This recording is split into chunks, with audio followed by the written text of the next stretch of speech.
Hey there, hi there, ho there, and hello there. Welcome back to another exciting edition of the Cardinal Couple Radio Hour podcast, where we discuss the joy and excitement of UofL women's athletics. We have a full house on board today.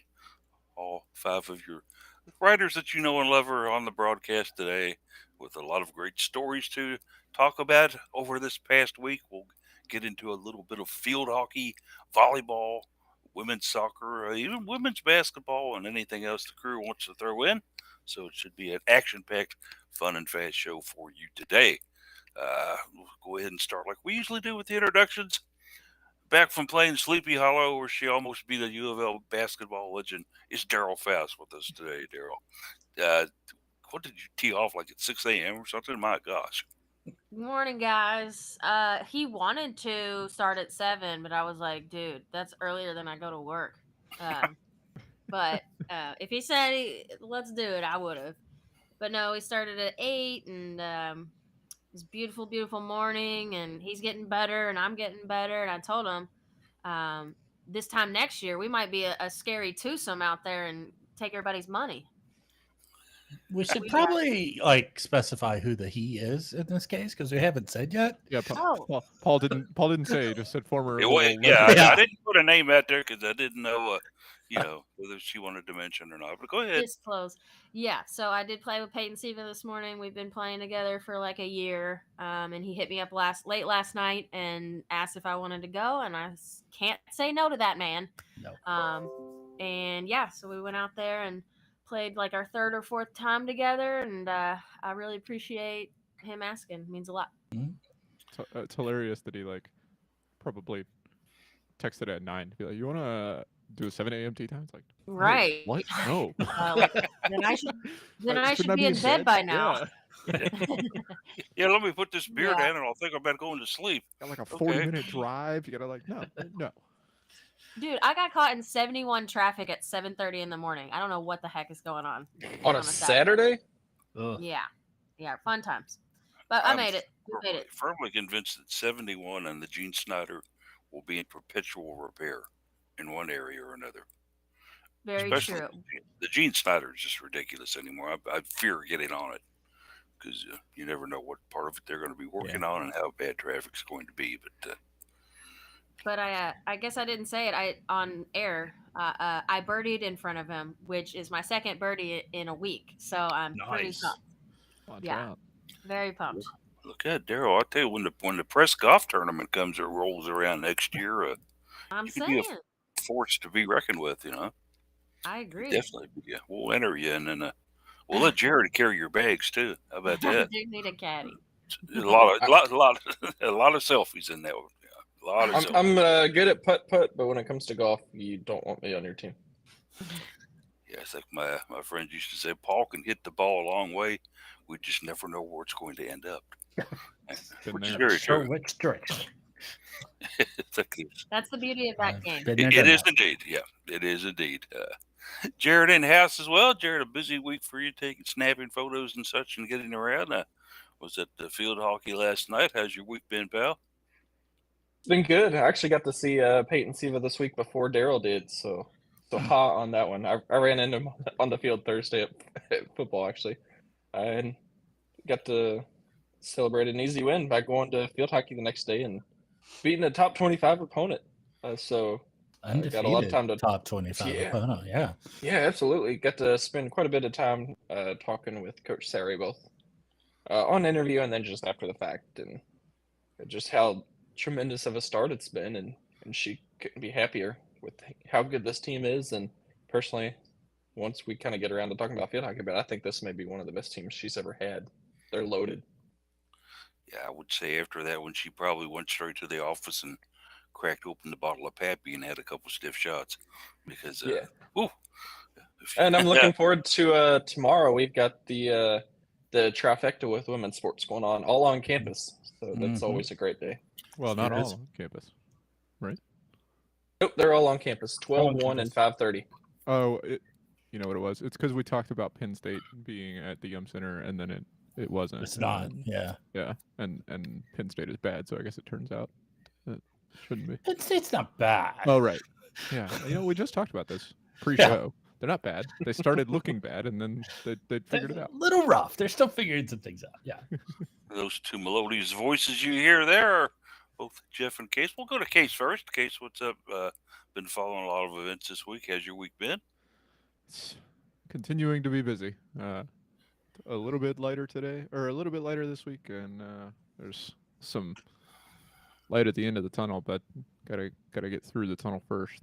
It's funny, we were talking about things that are perpetually under construction. Went to the new Nick and Norman's restaurant, the Norman Reedus joint behind, I guess right down the street from the Yum Center is probably the easiest way to describe it. Another place that's constantly under construction is that Washington Street stretch, where it's just like No always lights. something happening there for seemingly no reason. Like, I don't know what they're doing, but there's always half the road closed, and yeah, it's definitely odd. But the place was okay.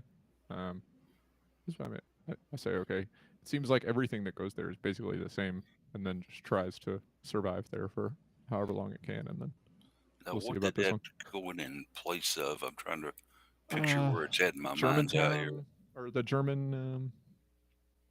Oh man, Oh, yeah. Okay. it's Yeah, right next I don't remember to the it's name right of next to the new Zombie Taco, at the Moxie Hotel. There, between that and the back door of O'Shea's, kind of. There have been a Yeah. number of restaurants there that have survived for various amounts of time. So if I was Must- at the Troll, mostly how short. far would I have to walk? If you were at the Troll Pub and you walked to the other end of the block, you would be there. Yeah. Okay. It's not even at the other. Not even all the way at the end. If you walked to the other end of the block, you would pass it. Yeah. All right. Sounds like old farts like me might remember the Great Midwestern Music Hall being there years ago, but that's a long time ago before any of you were born. Jeff McAdams in the house as well. Jeff, a big volleyball win for you, bud. What else is happening? A good win this week over Dayton. We'll talk about that in a bit. It was not a given, but happy with that. Work is work. I get more tickets than I can close, so that's pretty much the normal state of things. Otherwise, things are things, and life's going on. It's a fun fall. It's fun when your sports teams are winning. Always a plus, yes. Yeah. And despite our local issues here going on with our stupid cable company's battle with Yeah. Disney. Oh my gosh. Thank God I'm not using them. Well, I don't think it's local. Yeah. That's everybody. Yeah. Most people have that cable company. Yeah, it's Well, yeah, it's true. And, so what can you do? I mean, I got Fubo, okay? Yeah. Signed in, got Fubo. Was able to watch a couple matches on Fubo. Weren't bad, okay? Did that all right, but now they keep sending me messages. Yeah. Welcome to Fubo. Welcome to Fubo. I said, no, I canceled after my trial. Welcome to Fubo. Welcome to Fubo. What do I have to do here to enforce upon them that I used it as a trial? Oh, it's all marketing at this point. Oh, it is. Doesn't matter. Yeah. So I think what I'll probably do is just to see what happens if they try to bill me. I'll go, Yeah. not going to happen. Other than that, unfortunately, I was being stupid yesterday, and I'll admit it because I tend to go that way sometimes, and was not paying attention walking off the back porch, took a bad step, and ended up doing a face plant and twisting my knee, and No bueno. spilling a nice cup of coffee too, which Oh, but anyway, tragedy. I yeah. mean, you hurting yourself sucks. Spilling the coffee is a tragedy. It was horrible. Yeah, because I just made it, and I was all excited because I was going to go out. We were going to get in the car. We were going to drive down to one of my doctor's appointments, and all of a sudden, bam, he's down. But Good thing you were already going to the doctor. Yeah. Fortunately, it wasn't that doctor, but I'm like, I think we better take my cane today, Sonia. So got my cane and then hobbled around the Traeger Center at UofL. And anyway, long story short, I was unable to get out and watch field hockey last night. I really wanted to go too, but just the having to walk, that far of a distance was painful indeed. So I decided to rest my knee the rest of the way. Hopefully we'll be okay by Sunday. We'll just see how it goes. Right now it is sore, but I was able to manage to hobble in here to the computer room and actually sign on and catch up with the 8,000 emails I've had since the last time I was on. But Yeah, we got high expectations for you tomorrow. You got a twofer to pull tomorrow on campus. I just don't know how I'm going to swing that. I'm going to start out at women's soccer if I can go, because that's a noon start if I'm not mistaken. Oh, field 5:30 hockey's tomorrow. noon. Women's soccer's the evening game. Women's soccer's the evening game. Yeah, 5:30. Mm-hmm. Oh, I got that all backwards then. Okay, so it's, oh yeah, man, that could be a 2 possibility. But field hockey's noon, you said? It is. Are you sure you hurt your knee and not your head? Well, he said he did a Well, face plant, so I did a face plant, and there could be brain damage here. So we do have a segment here where we talk about scheduling. So maybe it's wise to get into that. We'll hit I it don't there. know what you're talking Perhaps we should go to scheduling and Twitter is what I'm getting the about. vibe I here. don't know her. I don't know. don't know her. It's Never something Since we're we do. discussing scheduling, it seems like a wise thing to dive into. I don't know. Yeah, I mean, it's usually the next segment in the show. And since we've alluded into it already for the last 3 minutes, hey, why don't we talk about it a little bit? So, hey, Case, what do you got for us in scheduling and Twitter that we haven't covered already? Well, not much. That's a lie, obviously, because it's fall. There we go. All this Everything's fall in there. that I let down. Men's golf is in San Antonio. They're playing in the Valero Texas Collegiate, hosted by the Roadrunners. So I guess that's UTEP. No, not UTEP. No, I don't remember whoever the Roadrunners are. Not important. Tomorrow, the big one, like we've been talking about, field hockey kicks it off at noon. They're hosting VCU at Traeger Stadium. Very shortly after the start of that one, such that you would probably be listening to the game if you are in line hoping to get a ticket for volleyball. Starts at 1 p.m. Against Penn State at Illinois Federal Credit Union Arena. And then the evening game is women's soccer on ACC Network proper, which is interesting. They're taking on Wyoming at 5:30 over at Dr. Mark and Sidney Lynn Stadium. Monday, no. Sorry, go ahead. Volleyball should be on ACC Network Extra, but it's not listed there that I see. It is not listed. I Yeah. can't imagine it is not. Correct. Yeah, that's what I'm thinking.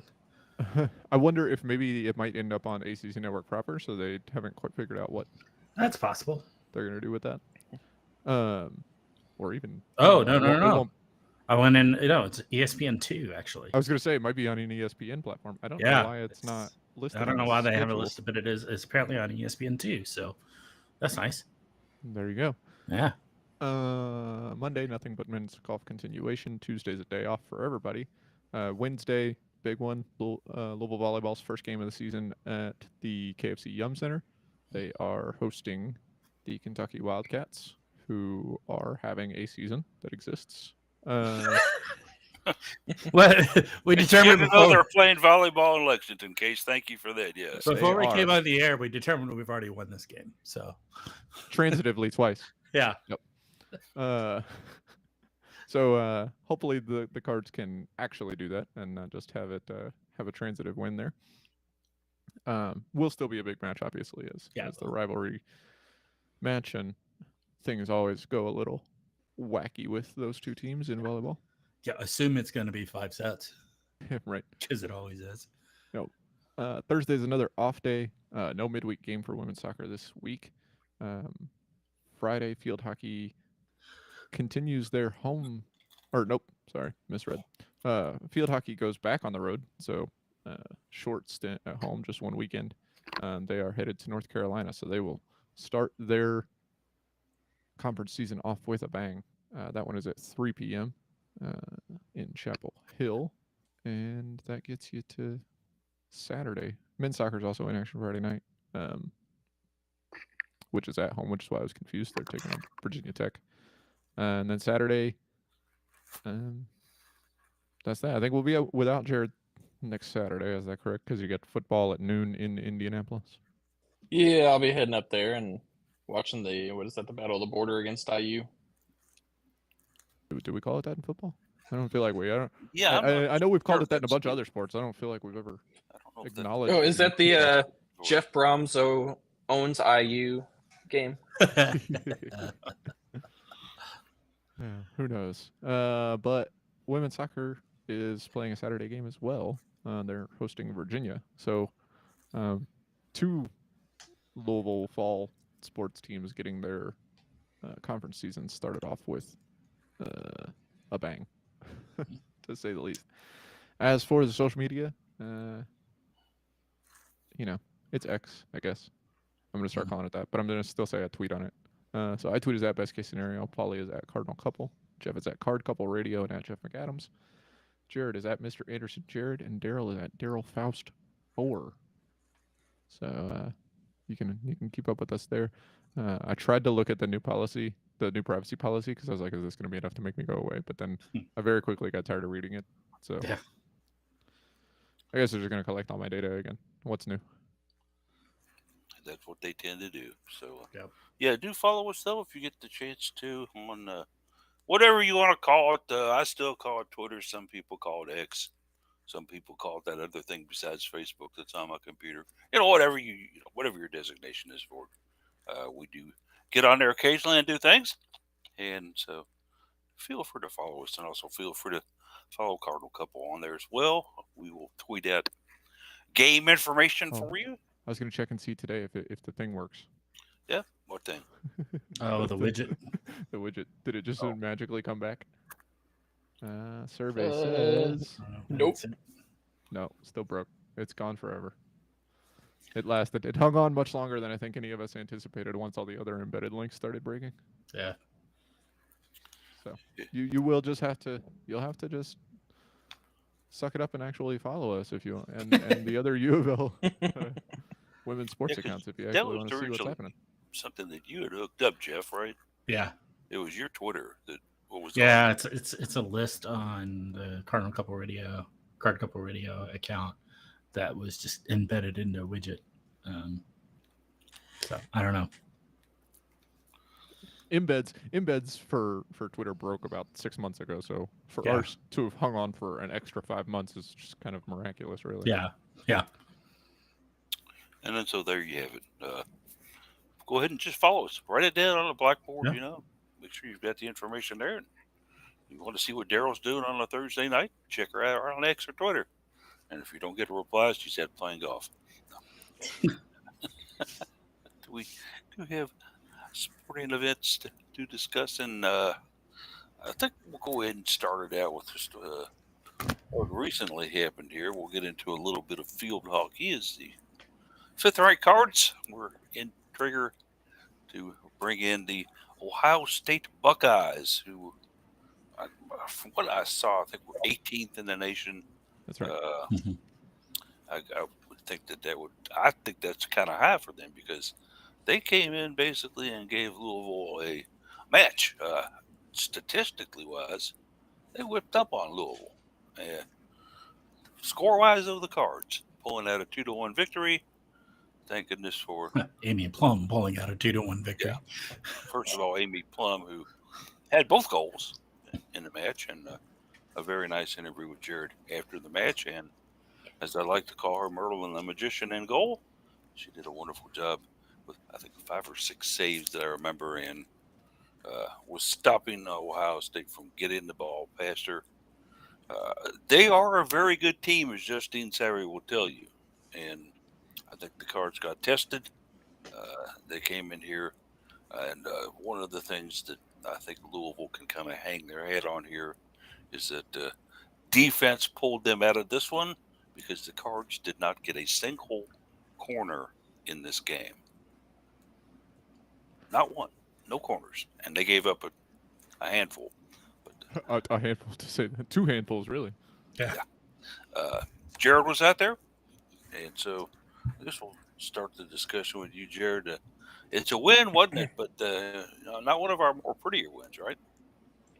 Yeah, to me, Ohio State just looked like the better team yesterday. They were quicker. Passing was better. They maintained possession, especially down towards our goal, a lot. And I kind of thought we got a couple fortunate breaks. The foul where Amy Plum basically got tackled by 2 Ohio State players there in the inner circle led to the penalty stroke which is rare in field hockey, but that was early in the first quarter. She blew that past Ohio State's goalkeeper, no problem at all, but I think that had really set the tone early and gave UofL some momentum. And then she mentioned later she never saw the ball on her second goal. She just kind of like laid out there and stuck her stick out. And fortunate timing, she knocked it in the back of the goal, which is what UofL needed, I guess, later on as the game winner after Ohio State was able to get a goal later on.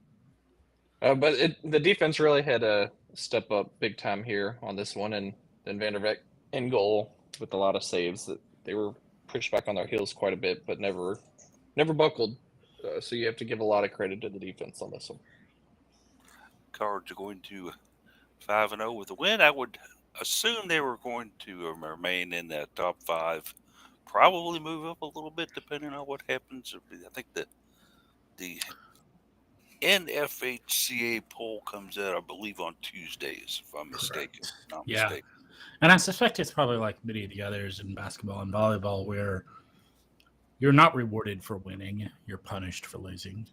So I suspect it. What were we 5 currently? I suspect we move up when other people lose at this point. It's definitely a poll that I agree with that assessment, because even if you beat a very good team, you're not going to be rewarded unless that team is above you. Right. In which case, or some other team above you loses. Yeah. Right.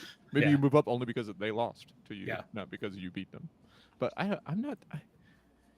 Ohio State definitely looked good yesterday, but I think that there might be a little bit of fool's gold with Ohio State as far as being ranked 18th and being 5-0 coming into this game. I mean, their schedule was Lehigh, Lafayette, New Hampshire, Bucknell, and UC Davis before coming to Louisville.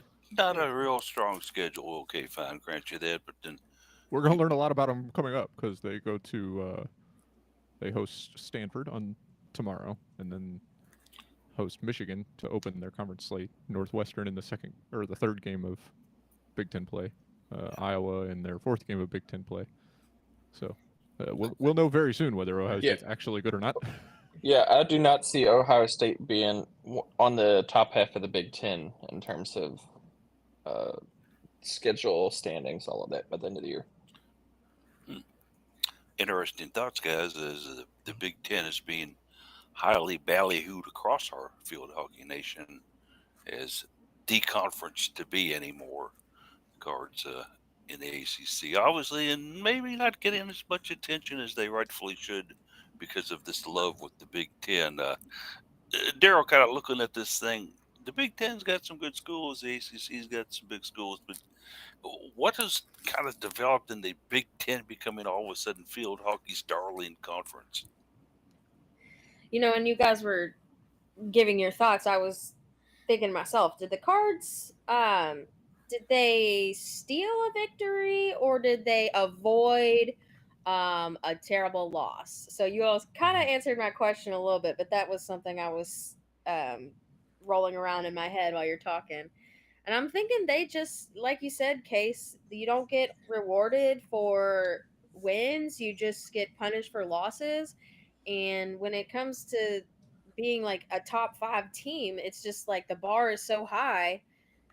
You have to, and then how often do you play those other 4 teams? I can't tell you who's in the top 4 off the top of my head, but like, are we going to end up facing them, and who is it? Do you guys have Yes, so we already beat Northwestern. We beat Northwestern earlier this year. Stole a win from them too.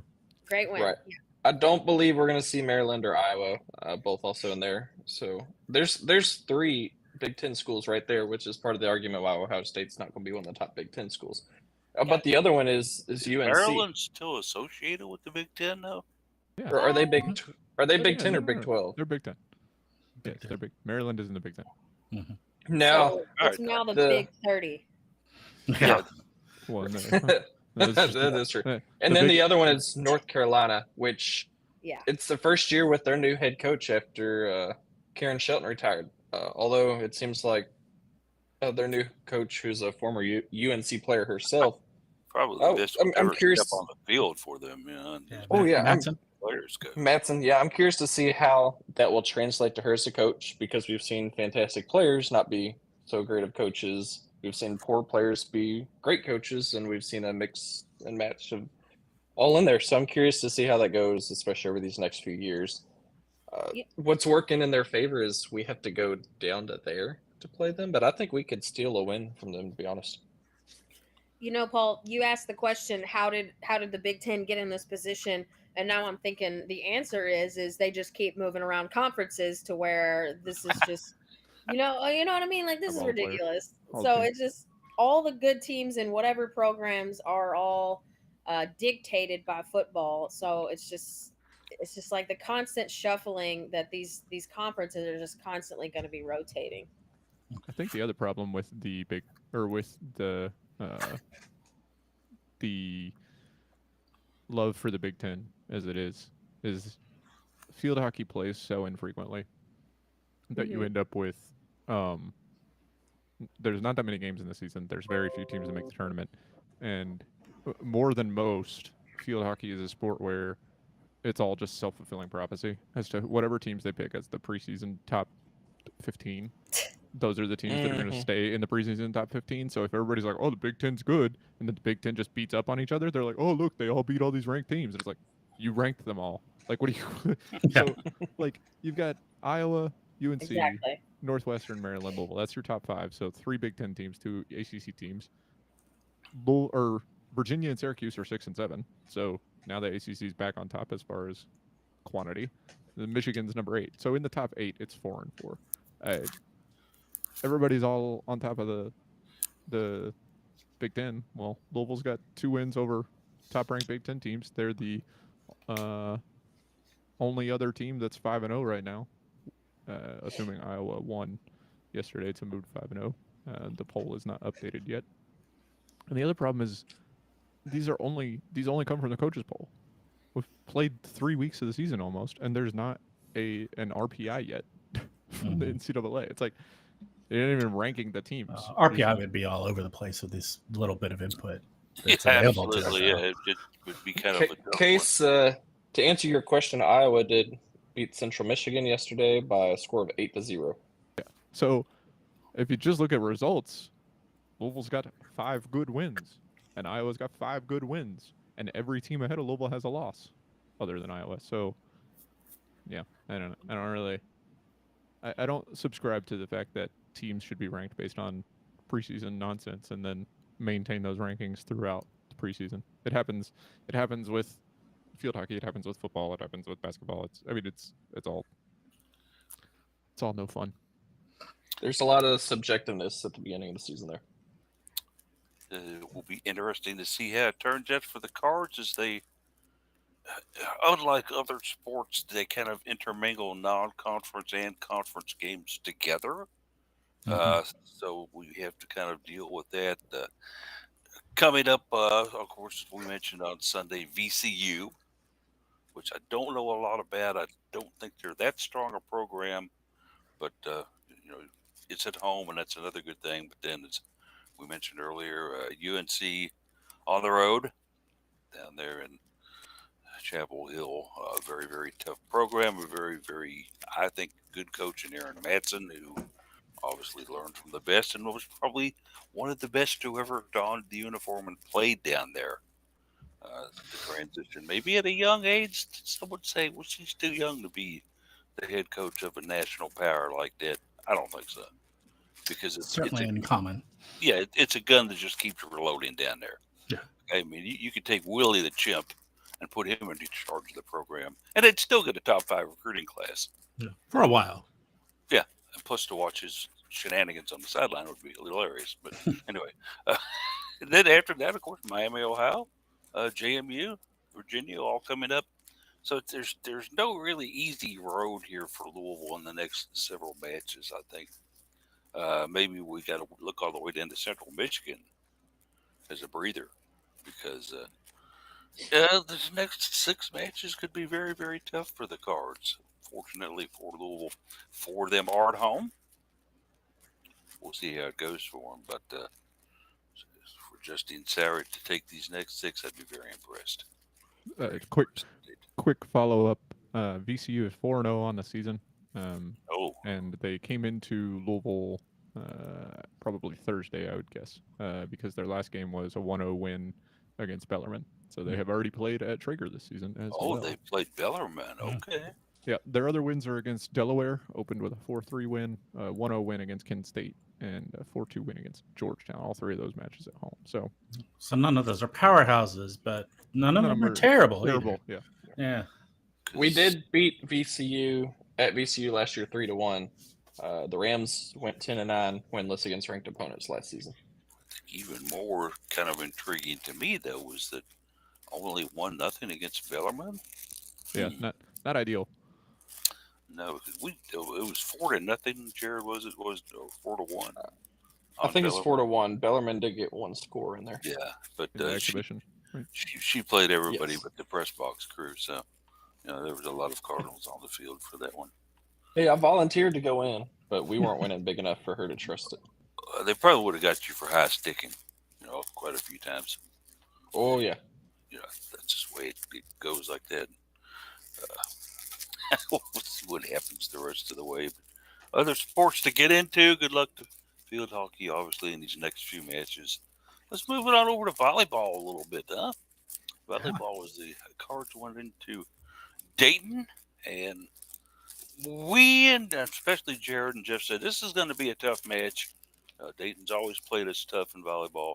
They're a good team, a good program, and Jeff, turned out you all were prophets. Yeah. So, what a game. Yeah, it went 5. It went 5 in a very unair conditioned facility. I'll point that out. And knew that. You were there, I assume. No. Oh. I've been there. I've been there in the past. I thought about going, and that was part of my decision-making process as to why I didn't. But Dayton's always a good team. Horseman up there does a really good job as coach. And Dayton seems in particular to always be kind of this mid-major team that overall fits into that mid-major area, but occasionally can reach up and just punch a giant right in the face and get away with it. They tried, but didn't quite pull it off with us, is I think what the takeaway is. We looked out of sorts when we're playing up there. I think coaching staff still kind of playing around with the lineup a little bit, see what's going on, particularly kind of the setting situation. Are we going to play a 5-1? Are we going to play 6-2? Are we going to play something kind of halfway in between that? Stuff like that going on. We've got two good setters that are very well matched, so that's a natural tendency to look at that. Also kind of a trap game. A lot of the marketing for volleyball has already been looking ahead to not even the Penn State match, but the Kentucky match afterwards. So I fear that there was a little bit of overlooking Dayton coming into this. I think a lot of people did. But able to pull it off, able to get down, dig in, and show some grit and win. So, yeah. I was not able to watch it because it was on ESPN Plus. So, unfortunately. It was a tough one for the Cards indeed. 5 games in this match.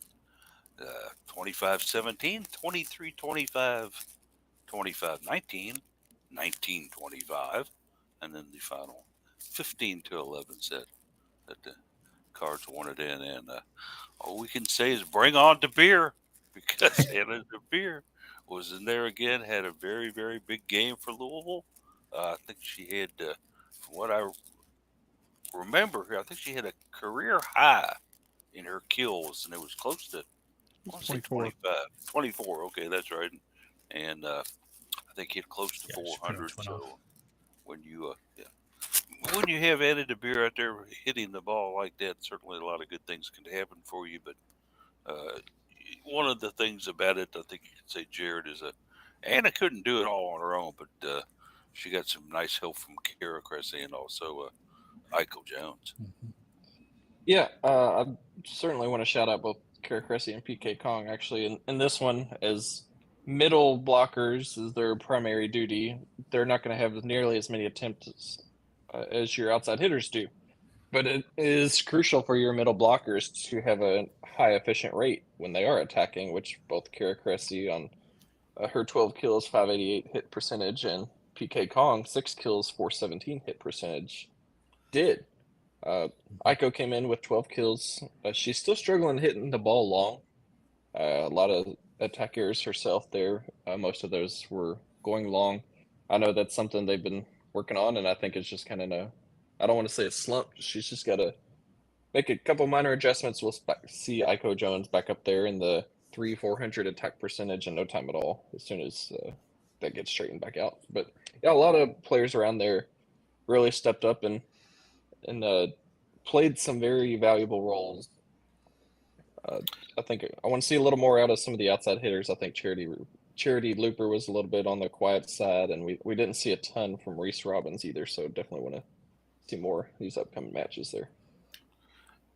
Nice win for the Cards here over a very, very tough, I guess you could call them not a rival opponent, but a team that we've certainly seen enough of in the past few years where you could put them close to the rivalry kind of deal.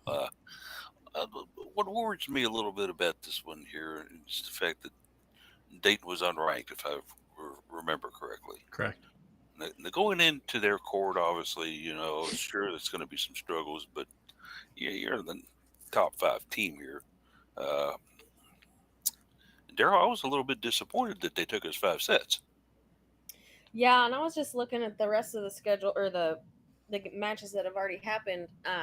And Wright State's the only team that had won a set on the card so far, but they almost pushed it to 5 as well. So that's 3 sets that the Cards have dropped. And I think that it stands out to me about this program is when they start playing the better opponents, they are going to the 5 sets. Kentucky's always a 5 set. Anytime we get out there with Nebraska, a 5 set. So I mean, unless it's at Devaney, in which case we sweep them.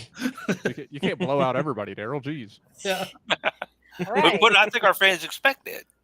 I mean, we're there by now, guys. I mean, this program has risen so high that they've gotten to a national championship game, and they're in that conversation of they're likely never going to be an underdog with DBK at home. I really don't see it happening, but like you said, the beer's all around.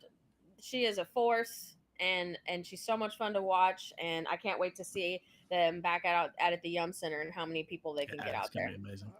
I feel like we can't sell Dayton short. I don't want to pretend like they're bad just because they were unranked. They opened the season with a sweep of Western. Yeah. And they took number 12 Marquette to 3 sets.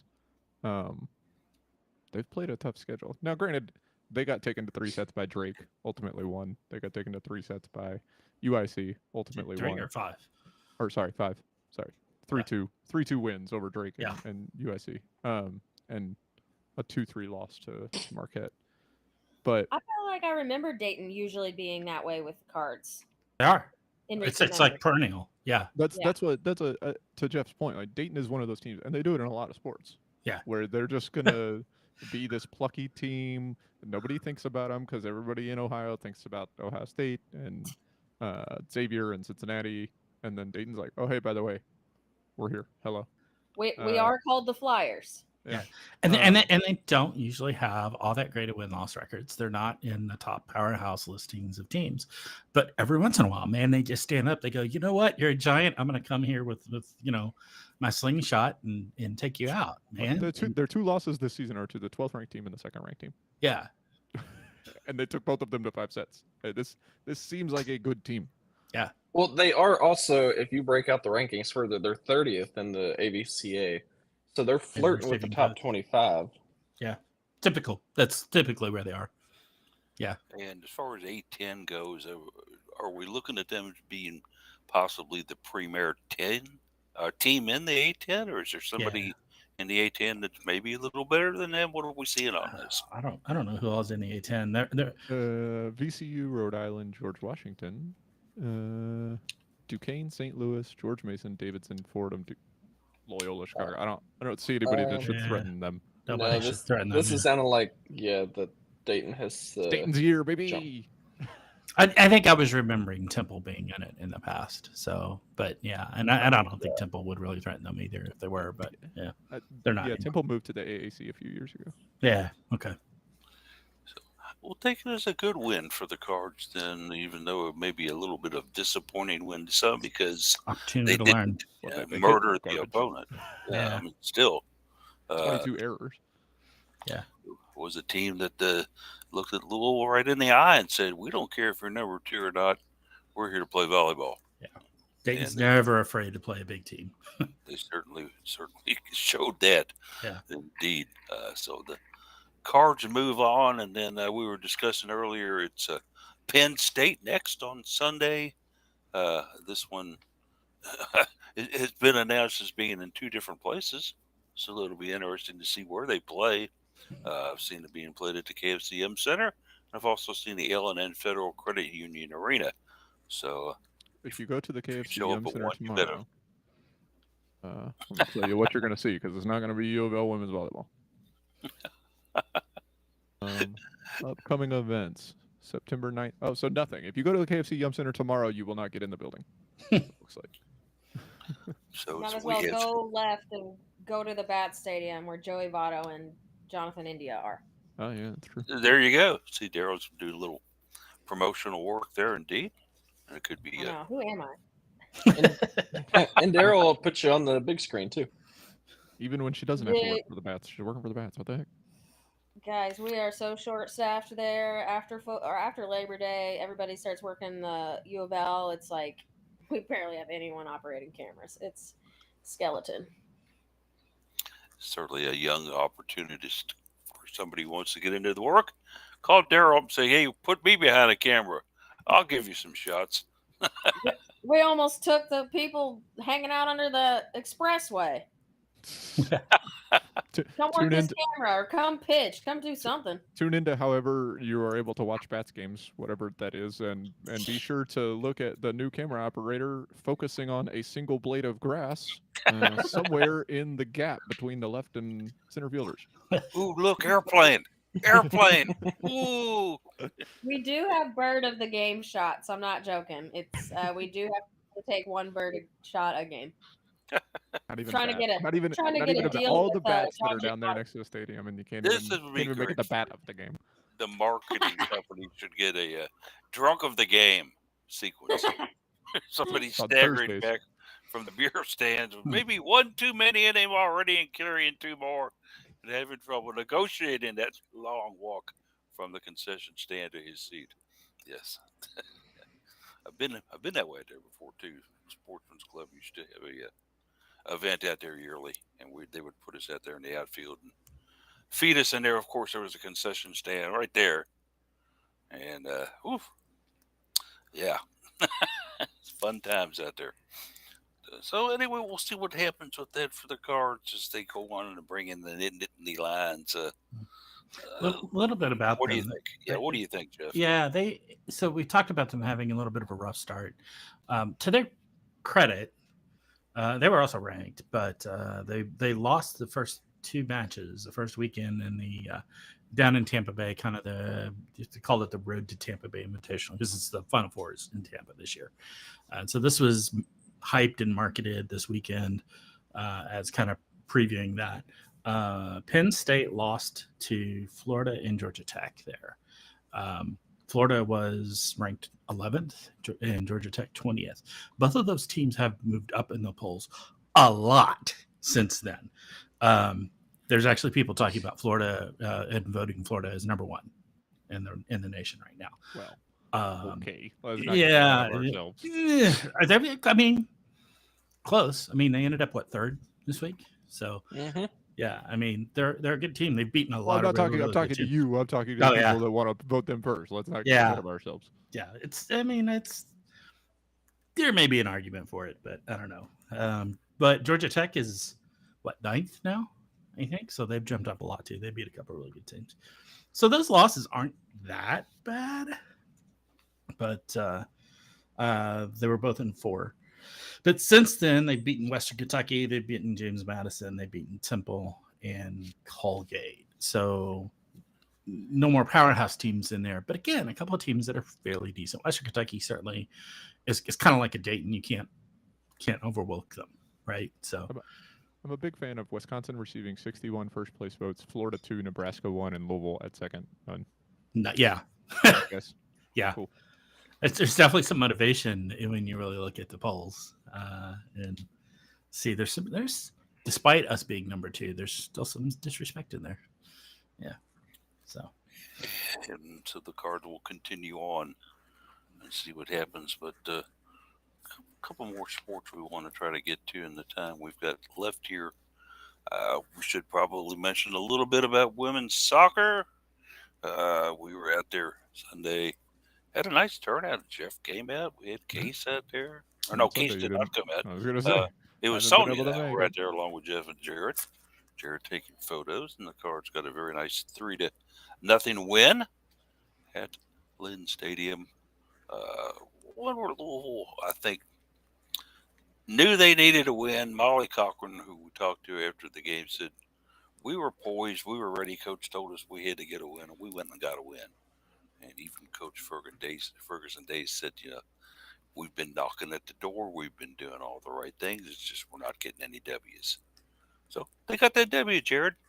One that we didn't really, I think, have any worries about. And it was nice to finally interview Coach after a win. So your thoughts on that win? Yeah, it was nice to finally see a win, to be honest. Yeah, because it's been strugglesome, especially with the offense. I'm gonna go ahead and we'll give Jeff the credit on this one for coming out. Showing up, yeah. Yeah, he did mention while we were there before the game, he says, "Now watch them go ahead and win this one now that I'm here." And they won big. So I think the so I can expectations never were, not come again. There's Yes. pressure on Jeff now because if Jeff doesn't show up, Yeah, If you don't go tomorrow, Jeff, and they lose to Wyoming, yeah, just write it down as an L. yeah. Hey, well, Jeff's Jeff not here. Jeff didn't go on the road game the other day and they lost. wow, so. yeah. The game against Louisville was Central Michigan's first result of the season. Their first Yeah, three they were all games ties. Yeah, it's crazy. But I was happy to see the, I guess what you call some of the younger classmen with Molly as a freshman log in 2 goals, and then Addie Chester, who often will try and play as a true striker, and she scored like a striker with her goal on that match, which was great. I think we need to take some more outside shots when we get the chances.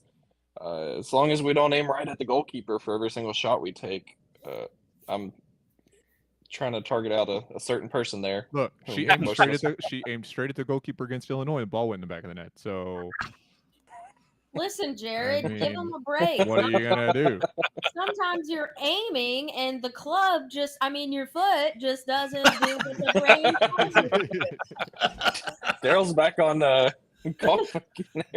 No, I'm serious. I mean, we get on her. She kicks it at the goalkeeper every time somehow, every single time. And this time she did, and the goalkeeper just was like, "Oh, there it goes, right over my head." Daryl's got it right. You're out there 150 yards from the hole. You have to have a sight line. You're looking at the pin up there, okay? That's where you're trying to shoot the ball, okay? So you swing your club back, you hit it. It's the same thing with the Zam's foot. It gears in on the goalkeeper. She tries to organize it a little bit to the left or right of it, but it doesn't happen. Yeah. But that was a good win, and I was happy to see them log that, and for a lot of the younger faces to have some success, because that shows promise for the future. Good for them to get the dub. The Cards then moved to Bloomington, Indiana on Thursday night to face the IU squad. The Hoosiers up there, IU basically getting one in the first half, getting one in the really beginning of the second half to hang a 2-0 victory on the Cards in that game. Louisville, unfortunately, they were outshot 20-5. Aaron Floyd with 9 saves in that one, and that was a career high for her. So, in case obviously going into this one, we kind of had to figure, man, it would be an upset if we were to beat them, but IU held strong against us. Yeah, less disappointed in the loss. The offense has struggled to score, um, and IU has been less so in that capacity. Uh, the Hoosiers are undefeated, 5-0-2 so far this season.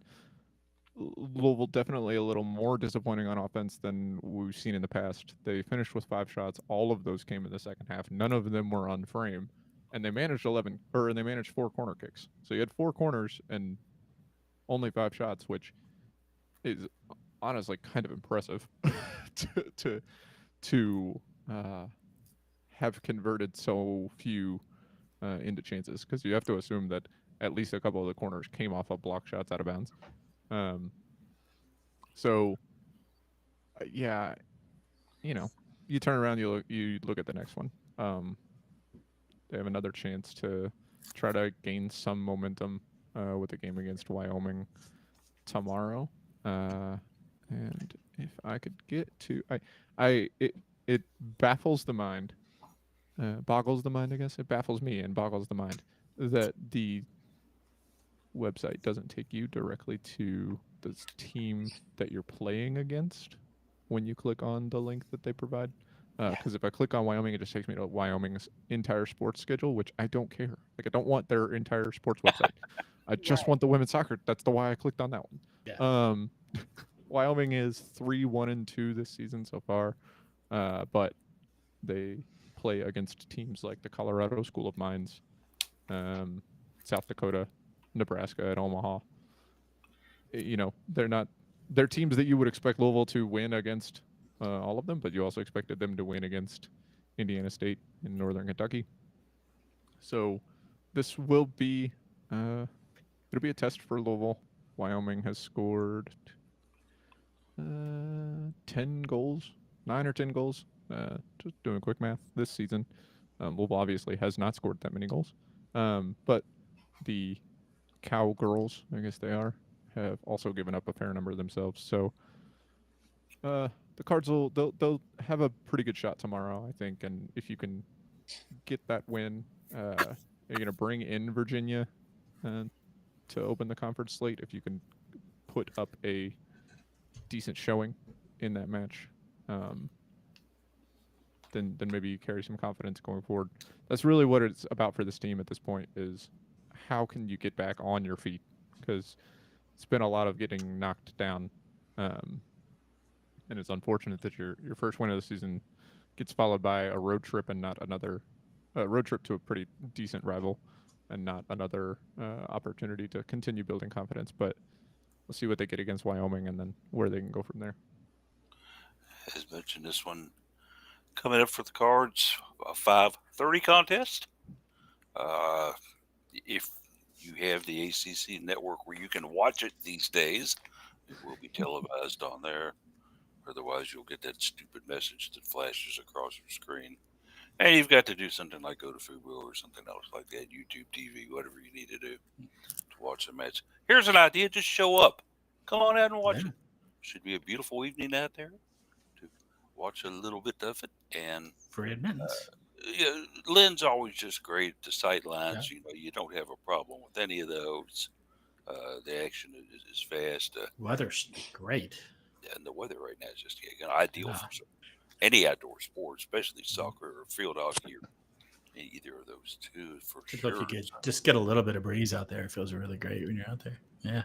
And so come on out and you'll catch some of the Cardinal couple gang out there. We'll be able to watch this one. I'm hoping to be able to go. We'll just see how it hangs out with me and my knee. Right now, walking from a computer room here to the bathroom is a chore. And that's not a very far walk. So we'll hopefully be able to get out there and watch this one. Wanted to kind of touch on basketball just a little bit too while we could. I know it's really not basketball season, but we've got some really, really good news and a couple of things for basketball. First of all, and I'm going to try my pronunciation on this. They put it. It's in there. It's in there in the article. It doesn't make it easy. But in their article. It doesn't make it easy. I'm not saying I'm not doing the last name. I mean, I'll do it on the show today, but I'm not writing it. It's too much. There's a lot of letters in there. Elif Istan Boo logo. It's low blue, right? No, it's a boo. Boo logo. Low Boo glue. logo.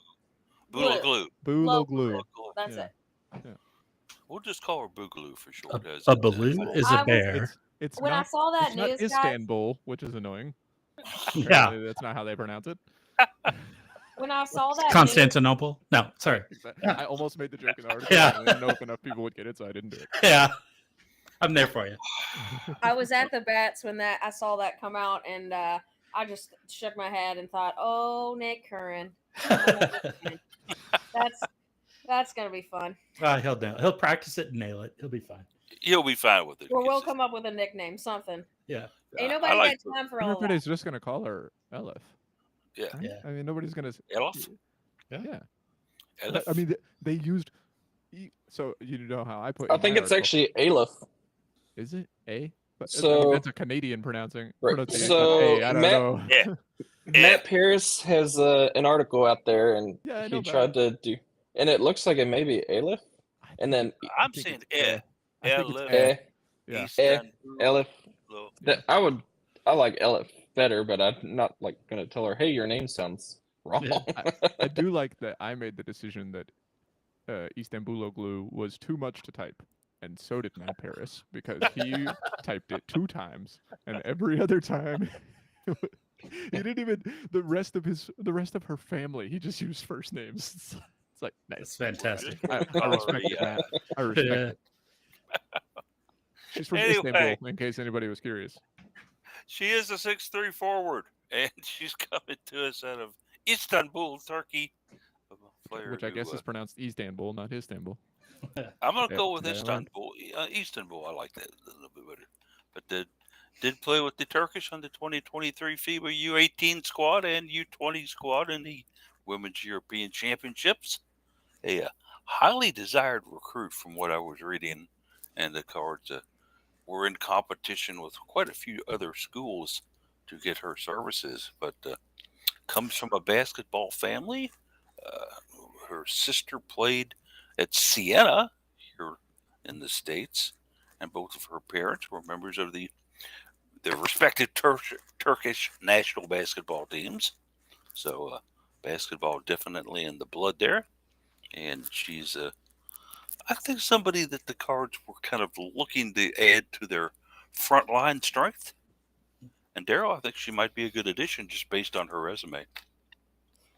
Absolutely. And I was thinking about it this morning, just lucky for her to get the opportunity to show her skills in these kind of tournaments. And I just always think about Coach Wall's getting the squads into these tournaments just to get the current squad ready and to scout for anybody he wants to just pick up on the way out of town. So yeah, I'm glad to see some more size come, and I was excited to see that she's going to be for this season. I didn't know we were still bringing anybody on, but glad to see it. I hope she gets to campus safely and gets settled and gets to meet the team and they get some time to get to know each other because that season's going to be here before you know it, guys. Yeah, she's coming in as the semester has already started, so obviously a little catch-up work for her to do, but I'm sure that she'll adjust pretty well to things. Hopefully she will indeed. And a little more frontline strength, which is never bad for a squad. And then Kind of thought there was something afoot when Coach Wallace posted a picture from Istanbul.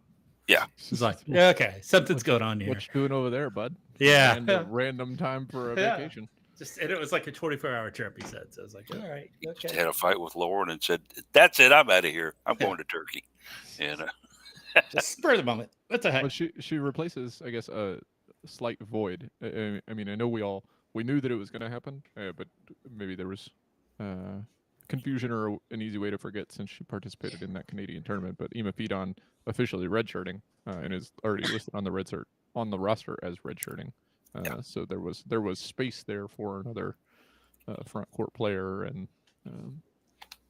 LF is going to fill that void, I guess. And I mean, as an 18-year-old competing in the U18, U20 Euros, averaged double figures in points in both of those, with 10.7 rebounds per game against the U18s and 6.4 rebounds against the U20s. So she's definitely had some stout competition. You've got to hope that she and will get together well underneath there for the boards and do some great things for the Cards, and as well as the others that are returning on the roster. Last basketball news we kind of want to touch on here a little bit is congratulations to Sydney Taylor. Sydney Taylor was named to the USA 3x3 U23 Nations League final squad. Taylor on there, no Haley Van Lith. Taylor was on there with Azana Roberts, or Azana Baines, excuse me. Also on there with Aisha Hyman and Leilani Cabanas. So that is your team. Great honor for Sydney Taylor, who's rapidly, I think, out of the newcomers that are on the program this year, one that's gathering a lot of early attention, guys. For sure. She certainly looked great when they played in Canada. And I'm excited to see her on the floor at the KFC Yum Center. She's impressive, to at least on first impression. Louisville needed somebody that could step up and score, and they went out and got somebody that can step up and score. So should be conducive to success. And definitely one who can put the ball in the basket. And so we'll look forward to see what she can do as the Walls will be down there working with them and getting them ready for a fun season. And it's only just a couple months away, gang. Yeah, they've already got the non-conference schedule out there now. Yeah, that was it.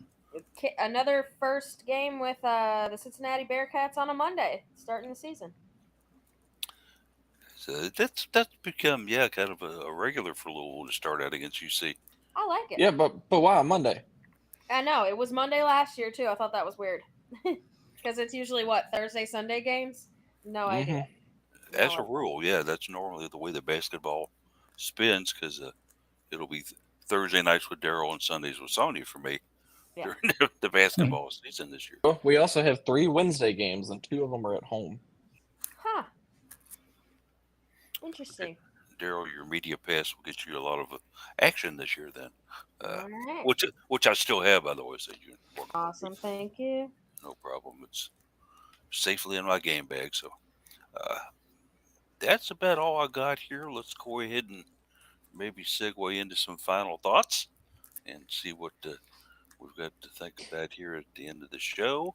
Let's go ahead and start it out with Jared today. Jared, final thoughts? Yeah. Where's this game against UConn being played?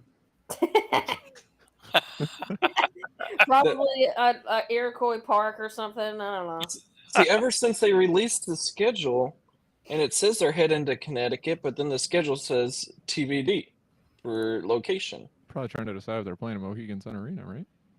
They're trying to decide which Connecticut place they could put them. Well, I think it's about time to bring Connecticut back here. Or does Gino just not like playing at the Yum Center after we beat them last time? Since they've been in, that's right. We smashed them last time. Yeah, maybe he doesn't like coming here because he knows we'll beat him. But no, I'm just fair I guess concern. Well, let's express it the other way direction. But no, I guess my other final thoughts. I'm just happy we're seeing 2 of our women's sports teams here in the fall are having remarkable opening starts to the season with volleyball and field hockey, and I'm hoping to see that continue. So I'll follow up on your question, Jared. I just looked it up. This was announced as a 4-year home and home. So Louisville is going to play at UConn this season, and then in the 2025-2026 season as well, and then UConn will come to Louisville next year and in 2026-2027. I feel like I remember we had a neutral site that was in Connecticut, so that Mohegan Sun is basically they call it a neutral site, but let's face it, that's not a neutral site. Okay? Yeah, is Freedom Hall a neutral site too? Yeah, let's do that one. That would be awesome. Or even Rupp Arena. They'll play in Something dumb. Hartford. They'll play in Stores. They'll play in Mohegan Sun. UConn's got about 4 home courts up there in the state of Connecticut they can play on. It seems like so. What may be neutral to some is not neutral to them. All Well, right. you know, the Georgia Dome is neutral game against Georgia Tech, just like Oh, Lucas Oil absolutely. Stadium is a neutral game against IU. I think I think we need to neutral look up site the games are definition of interesting. Neutral. Neutral to me means halfway between the two, but that's not what the NCAA season does. Louisville and IU are going to play in Scottsburg, Indiana. Yeah, over in Jeff. Yeah, they're gonna go to the New Albany High School. It's got a nice sized field. It's a lot of good places to eat around there. So there you go. Let's take them on in New Albany. See what happens. Interesting and fun stuff. Case, what you got for me on final thoughts? Oh man, I went into the season very excited to attend like as many Louisville home women's soccer games as I could, and have missed the mark on that one to say the least. They're gonna miss this week's. Should be able to attend next week's the Saturday game, and then the following week it's Louder Than Life, so I'll miss that one too. It's definitely a lot of games more than I expected to miss, which partially my fault, but I'm hopeful for them to get some turnaround. They've showed some signs of life recently, and so I'm still not. I mean, I'm out on their prospects of like a significantly successful season. I think that ship is kind of sailed, but I'm not out on the team. I'm just out on a tournament appearance. We can send Daryl on your place if you want. I'm not saying I'm out like not attending. I mean out like I am not supporting that this team is in a position to make a NCAA tournament appearance. Well, we stated earlier that the season depends on Jeff. That's true. He's got to turn out. See. Obviously, it doesn't matter if I'm there or not, whether No they win pressure. or No, score no. or what. I mean, You know, Coach would probably wipe her brow in relief if she didn't see you standing down on the field for both games. I mean, I say that, but they have not scored with me in attendance, and they have scored with me not in attendance. So And I'm sure that's on the whiteboard up in her office. Then. she looks up before every game. She sees me sitting there. She's like, "All right, 24 shots, no goals incoming." Great. She meets with the yellow shirts an hour and a half before the game with your picture. Goes, deny admission, do not let him in. Case, of course, though, dresses up as Molly Ringwald and gets in easily. Random choices. Nice. All right. We're off the rails here, guys. Final thoughts, Jeff. Yeah, I got 2 quick ones on the subject of nicknames. We were talking about with Elif and others, and hearing Jared do this a few minutes ago. I'm gonna call you out a little bit, Jared. Peregrine Kong, PK, really doesn't like it when people call her PK Kong. Right, because it's like an ATM machine. Yeah, it's because they're her initials is where that comes from. Or so already it's, PK. yeah. So she does officially just prefer PK, nothing Just else. PK, yeah, or Peregrine Or Kong. Ping Pong. Yeah. Is it Peckrin? The H is silent.